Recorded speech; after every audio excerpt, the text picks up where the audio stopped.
As I've done for most of my life, I would often come and sit by the ocean to reflect on whatever was relevant at the moment. Most recently, I've been thinking about how I ended up where I am today. You see, it wasn't that long ago that I was living the so-called American dream and giving the perception of living a happy life.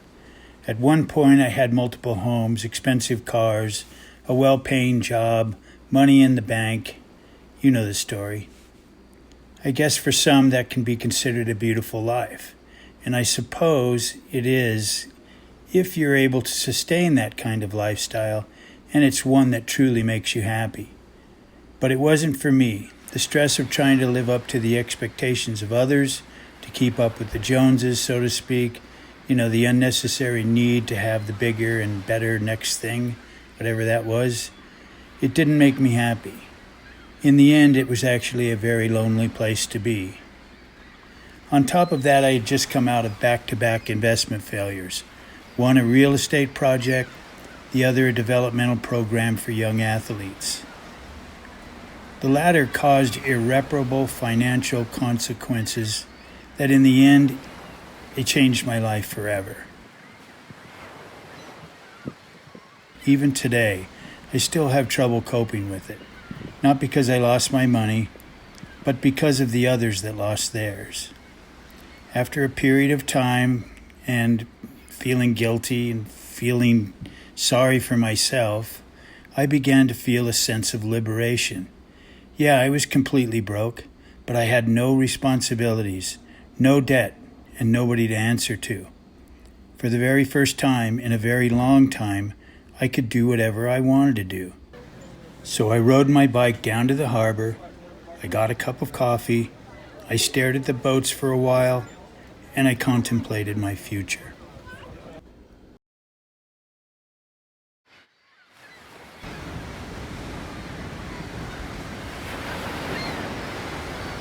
I got up early one morning and Missy and I went for a walk, and while we were walking we came across this boat that had beached. Rudder had broken, and I realized at that moment that things could be worse. And it really wasn't all bad for me, because I still had this. It was a Sprinter cargo van that was left over from the project that I had closed down earlier that year. The problem was it was 3 or 4 months behind on payments, and I, of course, had no way of paying for it. It was only a matter of time before it'd be scheduled for repossession. I was pretty sure of that. I thought to myself that, well, I had it for now, I might as well enjoy it. So I put an old couch in the back, grabbed some blankets and a few books, borrowed some camping gear, and hit the road with no real destination in mind.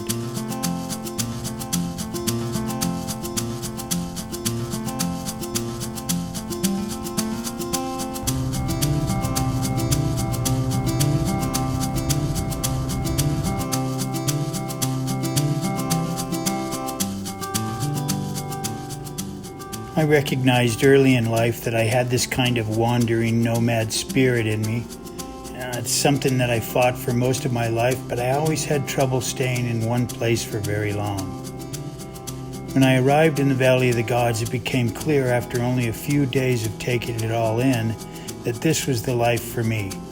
The freedom and the solitude was unbelievable. I knew then and there that I had to figure out a way to make this life my life.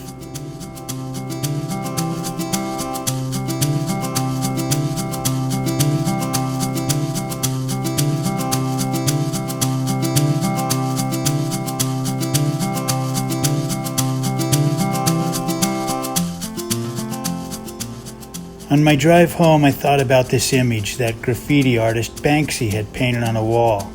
It said, "Follow your dreams," with the word "canceled" painted over the top. That beautiful but sad image has always stuck with me, and I was determined not to let that be the case. After all, I still had a thread of hope in the form of this van. I had a foundation, so to speak, of which I could build from. I just had to figure out a way to do it.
Over the next several years, with the help of friends and family, I managed to raise enough money every month to not only keep the van, but to eventually pay it off.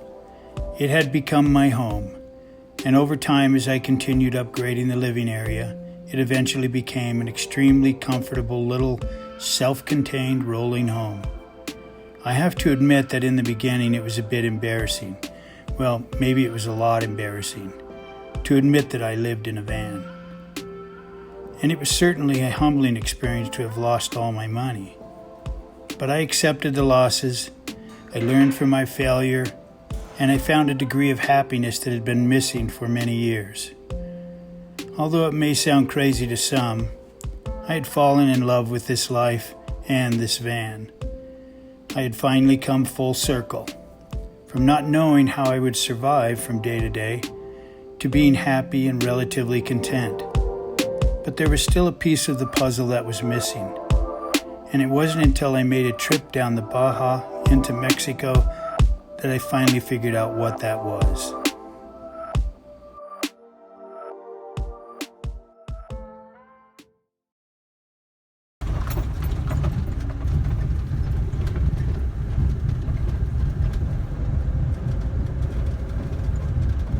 Before heading south to Mexico, I took this little shakedown run from Dana Point back to the Valley of the Gods in Utah.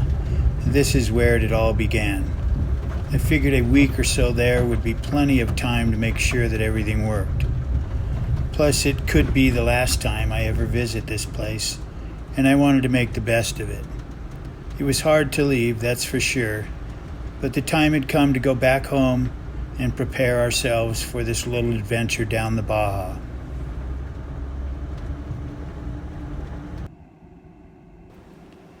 So the van was set up with solar panels to power everything, a stovetop to cook on, a fridge to keep things cold, not to mention a nice queen-size bed to sleep on, and plenty of storage. We meaning Missy and I, had decided that it was time for us to take that long, slow trip down the Baja and see if we could find that missing piece.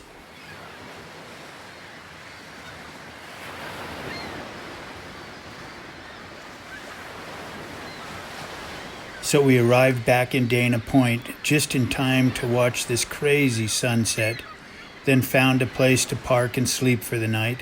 We woke up early in the morning, made some coffee, and hit the road. Mexico, here we come.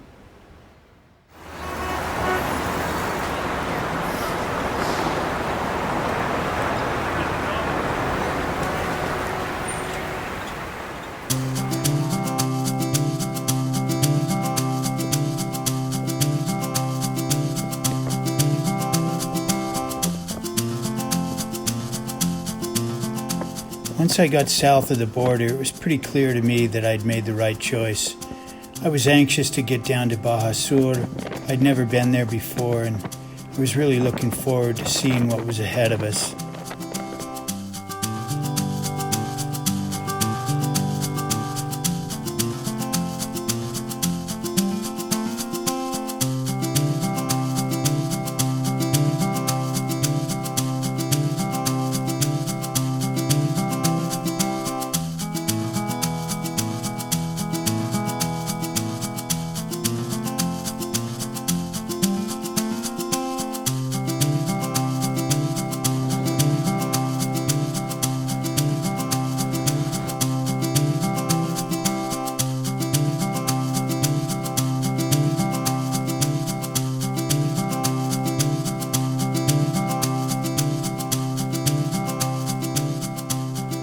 When I first arrived in the Bay of Concepcion, I met Matt and Yanni. They were aboard their 42-foot custom sailboat named Louise.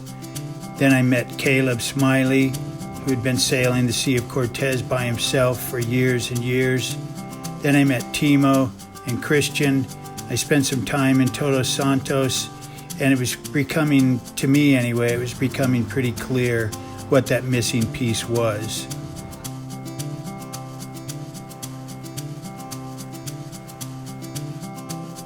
That evening I got together with Timo and Christian, and we had a nice dinner on the beach and sat around the campfire and talked.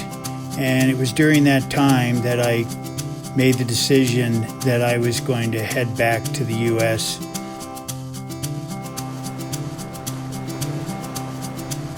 You see, one of my biggest regrets of all time was selling my sailboat to invest in that project that eventually failed. I think it was time to see if I could get another sailboat.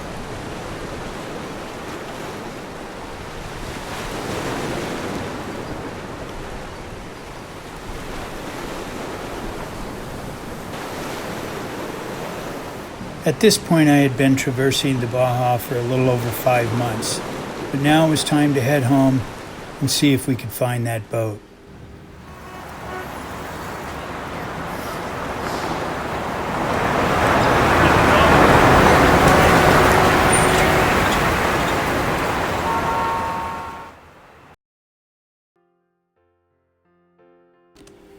Almost as soon as I returned home, I started looking at boats.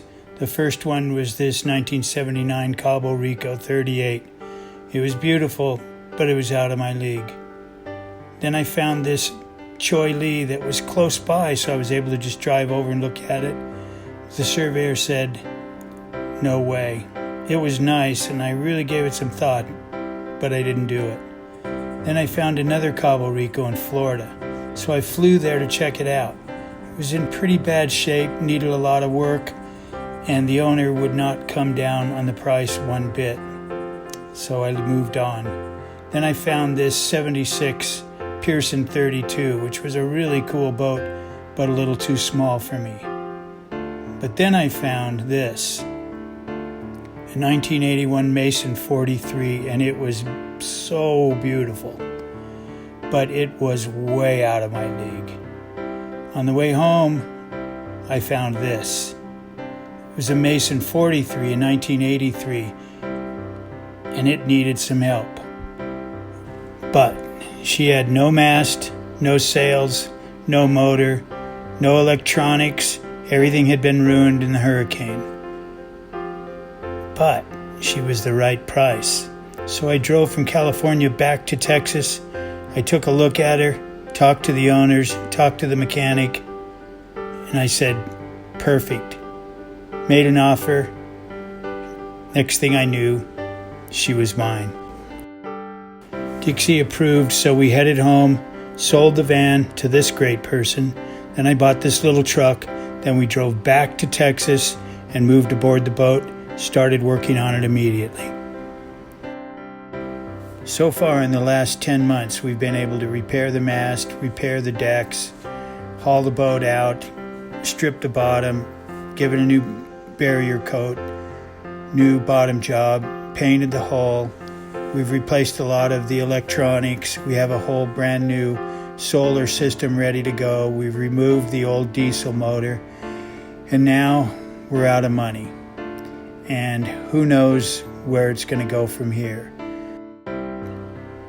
But here's how I look at it. My entire life story has been about believing in myself when no one else does. Sure, there have been tough times, certainly when it feels like the world is collapsing around me, and I felt totally helpless at times. But I've made the best of this tough situation, and not many people would have taken on this project. I love this boat and this whole experience.